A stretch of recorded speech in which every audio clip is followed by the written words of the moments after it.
Сәлем достар, қалдарыңыз қалай? Бүгінгі сабақта өт тас ауруының патогенезін талқылайтын боламыз. Сіздермен бірге доктор Усабаев. Каналыма тіркеліп, қазақша медициналық контентті қолдап кетіңіздер. Өт тас ауруы өте кең таралған ауру. Өтте және өт жолдарында тас жиналуымен көрініс беретін ауру. Қазіргі таңда бұл ауру өте көп кездеседі. Жастардың арасында да өт тас ауруы жиі кездесіп жатыр.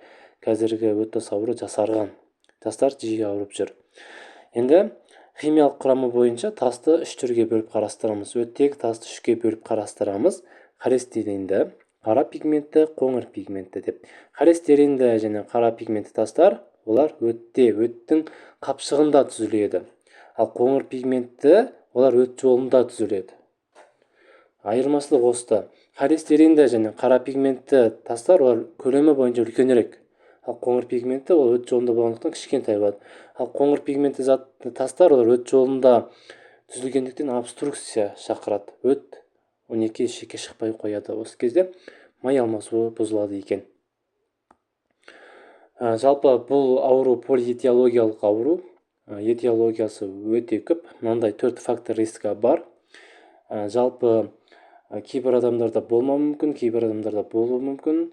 Этиологиясы әлі нақты белгісіз, бірақ этиологиясы өте көп. Яғни бұл жерде только фактор рискі ғана рөл ойнайды екен. Жалпы 4 фактор рискі бар. Өттің холестеринмен көп қанығуы, холестериннің өт қалтасында тұнып қалуы, өттің өзінің бұзылысы, өттің энтерогепатикалық бұзылысы. Өттің холестеринмен көп қанығуы. Жалпы бізде енді холестерин дегеніміз не? Холестерин бізде ол майдың бір түрі. Ол өт арқылы ағзамызға таралып отырады. Жас қартайған сайын холестерин деңгейі артады. Ал холестерин, айттым ғой жаңа, өт арқылы таралады. Егер холестерин деңгейі көтеріле беретін болса, өттің құрамында холестерин ол тұнып қалады да, тас пайда болу ықтималдылығы жоғарылайды. Екіншісі, жыныс әйел адамдар 3-4 есе жиі ауырады. Неге? Себебі эстрогендер осы нені көтереді екен. Өт тас ауруының ықтималдылығын жоғарылатады екен. Яғни зерттеулерге сүйенсек, дәрілік препараттар эстрогендерді көп қабылдаған адамдарда осы 2-3 есе, әйел адамдар қабылдайды ғой эстрогендерді, 2-3 есе осы өт тас ауруының ықтималдылығы жоғарылаған екен. Үшінші риск тұқым қуалаушылық. Тұқым қуалаушылық. Ата бабасында, туыстарында осы өт тас ауруы болса, балаларында да өт тас ауруы болуы мүмкін. Семіздік ол холестерин деңгейін көтереді. Тоже сондай механизм. Енді семіздік болған кезде холестерин көтергенде екінші ауру атеросклероз ауруы пайда болады. Питание. Қазір таңда питание өте нашар. Бізде өттің негізгі қызметі, бізде майды эмульгирлеу, майды бөлшектерге бөліп тастау. Ол уже майды қорытады, бір сөзбен айтқанда. Сосын қазір питание дұрыс емес. Ол да тоже фактор рискі әсер етеді. Кофе ішу рискі түсіреді.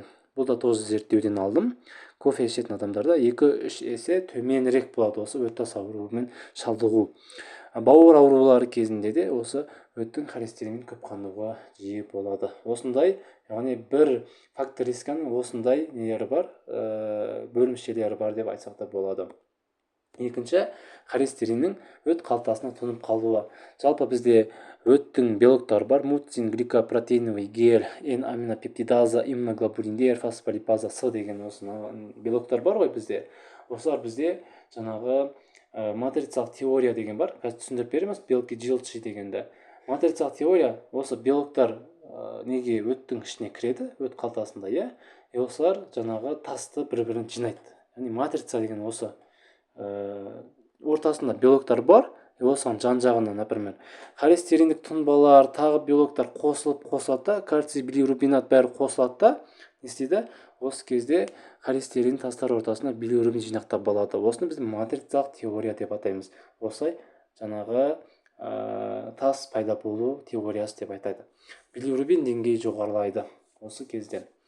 Түсіндіре алдым ба? Яғни матрицалық теориямыз ортасында кальций, билирубинат, холестеринді тастар ортасында билирубин жинақтап болады.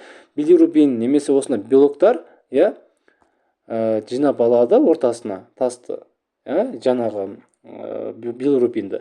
Жан жағына холестериндік тұнбалар, тағы да белоктар қосылады да, бір-бірімен қосылып, нығыздалып, бір үлкен тас пайда болады. Осыны біз матрицалық теория деп атаймыз.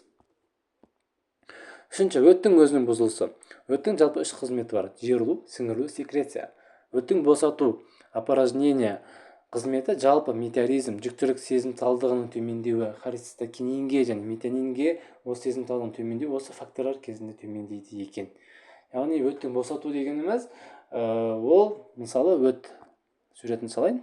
Осындай ішінде өт жиналып тұрады. Мына жақта бізде 12 елшек бар. Бүйтіп кеткен 12 елшек бар. Былай. Сонда бізде дуктустар. Мына жерде өттің өзінің, мына жақта бауырлық дуктус бар. Яғни түктері. Осылай өт мына жаққа лақтырылып отыру керек. Лақтырылып отырады. Осылай бізде не істейді? Осы қызмет төмендеген кезде, дискинезия кезінде төмендейді. Өттің дискинезиясы кезінде төмендейді. Осы кезде мына холестерин осының ішінде тұнып қалады. Тұнып қалғандықтан тас пайда болады. Өт мына жерде тұнады, тұнба түседі. Хоп, жаңағы бауырдан түзілетін өттен қарағанда өттің ішіндегі, өт қалтасындағы ішіндегі өт өте қою, қоймалжың болады. Осы кезде бізде не болады? Тас түзілу ықтималдылығы жоғарылайды екен. Түсіндіре алдым ба достар? Егер түсінбесеңіздер, комментарияға сұрақтарыңызды қойыңыздар, мен сіздерге жауап беретін боламын. Өттің энтерогепатикалық бұзылысы. Жіңішке ішектің терминальды бөлігінің аурулары, мұқын ішек резекциясы кезінде болуы мүмкін. Сосын желчные свищи, ол жаңағы жылан көздері деп атайды. Осы өттің жаңағы дуктустарына, түтіктерінде осындай жаңағы жылан көздері болса, оның бәрі әсер етеді екен. Сосын глютеновая энтеропатия, глютендік энтеропатия, глютенді сіңіре алмаушылық болған кезде балаларда осы өт тас ауруы пайда болған екен. Жалпы енді бауыр бізде не істейді? Тағы да 5-ші пункт бар. Ол бізде бауыр, бауыр аурулары кезінде. Бауырдың негізгі қызметі өт түзу. Осындай өт түзіп отырады. Бауыр циррозы болған кезде, гепатит болған кезде, сосын тағы да бауырдың барлық аурулары кезінде өттің құрылымы бұзылып кетеді. Сол кезде осы өт тас ауруы пайда болуы мүмкін. Екінші, ұйқы безінің аурулары болған кезде, панкреатит, 12 ішектегі қабыну аурулары бәрі осы өт тас ауруларына әкеліп соғады екен. Осындай жалпы фактористикалар бар. Енді келесі патогенезі пигментті тастар деп, құрамында 30%-тен төмен холестерині бар тастарды айтады. Ал холестеринді тастар болған кезде, оның ішінде 80% холестерин болады. 30% ол пигментті тастар, ал холестеринді 80% жоғары болса. Жалпы екі түр бар: қара пигментті, қоңыр пигментті. Басында айтқандай, қара пигментті тастар олар құрамында кальций билирубинаты, кальций фосфаты, кальций карбонаты. Бұл тастар созылмалы гемолизде, жүрек клапандарын ауыстырғанда бауыр циррозынан кездесетін осындай түрі бар. Қара пигменттің құрамына байланысты айтып жатыр. Екінші, қоңыр пигментті тастар, бұл типтегі тастар өт жолдарына кездеседі. Құрамында кальций билирубинаты, пальмитат, кальций стеарататы, холестерин бар. Бұл тастар түзілуі инфекциямен байланысты. Ішек таяқшасы, апистархоз, лямблиоз. Тура матрицалық теория сияқты. Бізде жаңа айттық қой. Мына бізде ішек таяқшасы болсын, осындай таяқшалы. Осылар таяқшалы көбейеді, ішіне жаңағы кальций билирубинатын, пальмитат, кальций стеарататын тартып алады өзіне.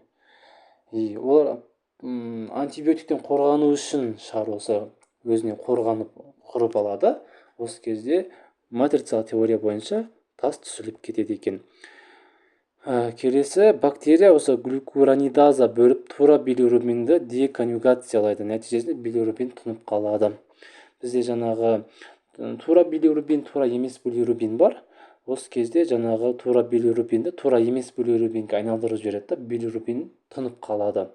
Осындай патогенезі бар екен. Жалпы көрдіңіздер, нақты патогенез жоқ, только фактор риска, достар. Нақты патогенез жоқ, ал бұның бәрі уже теория болып есептелінеді. Осындай. Өздеріңіздің денсаулықтарыңызды күтіңіздер. Сіздерге рахмет, назарларыңызға көп рахмет. Егер сұрақтарыңыз болса, комментарийға қалдырыңыздар.